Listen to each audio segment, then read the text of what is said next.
స్నేహితులారా, ఈ సమయాన్ని బట్టి దేవునికి వందనాలు తెలియజేస్తూ ఉన్నాను. ప్రేమపూర్వకంగా మిమ్మల్ని అందరినీ వాక్య ధ్యానంలోనికి ఆహ్వానిస్తూ ఉన్నాను. నూనెతో తల అంటుట అనే ఆలోచనను మీతో కూడా పంచుకోవడానికి ఇష్టపడుతూ ఉన్నాను కనుక దేవుని యొక్క వాక్యమును మీరు ముగింపు వరకు ఆలకించాలని మీ కుటుంబ సభ్యులతోనూ తోటి విశ్వాసులతోనూ ఈ వీడియో షేర్ చేసుకోవాలని మీ ప్రార్థన మనవులు ఎట్టివైనను కామెంట్స్ రూపంలో కానీ ఫోన్ కాల్ ద్వారా కానీ తెలియజేయండి. నమ్మకంగా మీ కొరకు ప్రార్థిస్తాము.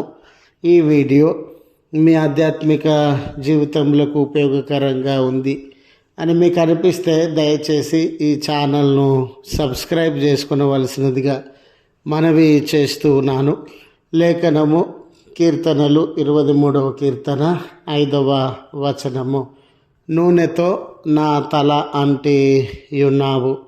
స్నేహితులారా, తలను నూనెతో అంటడము, తలకి నూనె పెట్టడము అనేది సామాజిక పద్ధతులందు మత విషయంలో చాలా ప్రముఖమైనటువంటి అంశంగా మనము గమనించగలము.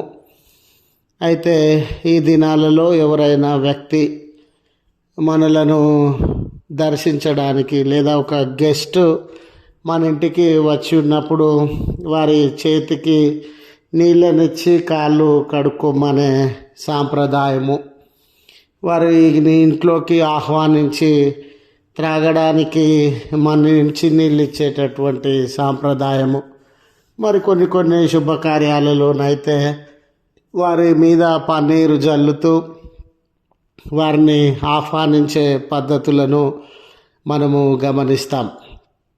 ఈ రీతిగా మన బంధువులను ఆహ్వానించడం అనేది వారి మీద మనకున్నటువంటి గౌరవ మర్యాదలను వారిని మనం గుర్తించే వారంగా ఉన్నామని, ఆహ్వానించే వారంగా ఉన్నామని, వారి పట్ల శ్రద్ధ కలిగినటువంటి వారమని తెలియజేసేటటువంటి కార్యం.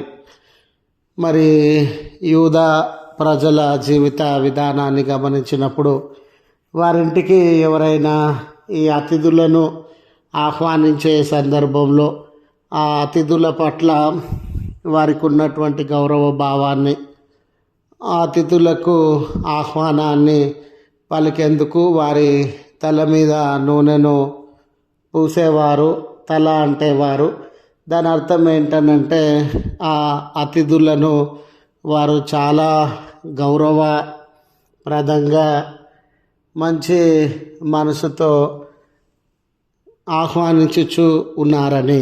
ఈ స్థలంలో దావీదు భక్తుడు నూనెతో నా తల అంటి ఉన్నావు అని దేవుని గూర్చి పలకడంలో ఉన్న ముఖ్య సంకల్పాన్ని గమనించినట్లయితే, దేవుడు నన్ను ఒక వ్యక్తిగా సామాన్యమైన పరిస్థితులు, స్థితిగతులు వీటి అందే కాదు కానీ ఒక గౌరవపదమైనటువంటి అతిథిగా, గెస్టుగా నన్ను ఆహ్వానిస్తూ ఉన్నాడు.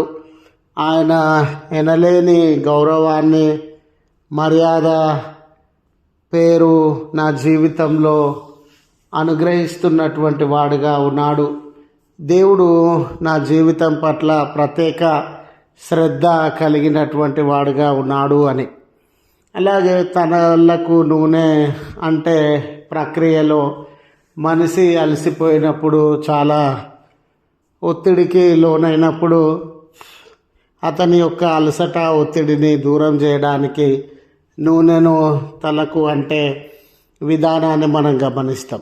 ఈ చోట దావీదు భక్తుని యొక్క ఆలోచన ఏమిటంటే, నేను అలసిన సొమ్మసిల్లిన వేళలలో, ఒత్తిడికి ఆవేదనకి లోనైన వేళలలో దేవుడే నన్ను ఆదరించువాడు, నాలో ఉన్న ఈ అలసట సమస్యలను ఆయన దూరపరిచేటటువంటి వాడు అని.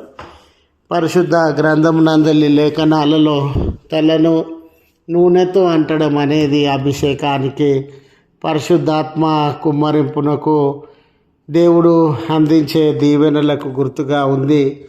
ఆ విషయాన్ని కూడా కీర్తనకారుడు తన జీవితంలో దేవుడు దీవెనలు ఇచ్చేవాడని, పరిశుద్ధాత్మ నడిపింపు అనుగ్రహించేటటువంటి వాడని పలికేటటువంటి వాడుగా ఉన్నాడు. కాబట్టి స్నేహితులారా, ఈరోజు మన జీవితాలలో అలసి సొమ్మసిల్లినటువంటి వేళ, ఆశీర్వాదముల కొరకు నిరీక్షించుచున్నటువంటి వేళ, ఒక బంధువులాగా అతిథిలాగా దేవుడు మనల్ని ఆహ్వానించి మన తల అంటే మన కొదువలను తీర్చి సమస్యలను దూరపరిచేటటువంటి వాడు అని గుర్తు చేస్తూ ఈ మాటలను ముగిస్తూ ఉన్నాను.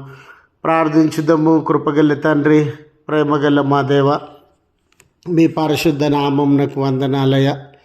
ఇది దినపు దీవెనలతో దర్శించగలిగిన దేవుడవు.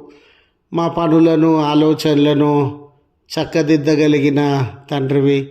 ఏ బాధ్యతల కొరకు మేము ప్రయత్నం చేస్తూ ఉన్నామో అయా, వాటిని సజావుగా ముగించే మీ శక్తి, ఆలోచన, నడిపింపు మా జీవితాలలో అనుగ్రహించండి. మరింత ఆధ్యాత్మికంగా బలపడే అనుభవాలను మా జీవితంలో అనుగ్రహించండి. ఈ ప్రార్థనలో ఏకీభవించుచున్న వ్యక్తులను, కుటుంబములను మీరు జ్ఞాపకం చేసుకొని మీ దీవెనలతో నింపమని క్రీస్తు పేరట వేడుకొనుచు నాము తండ్రి. ఆమెన్. తండ్రి, కుమార, పరిశుద్ధాత్మ త్రియేక దేవుని దీవెన మనకు తోడై ఉండి మనలను కాపాడును గాక. ఆమెన్.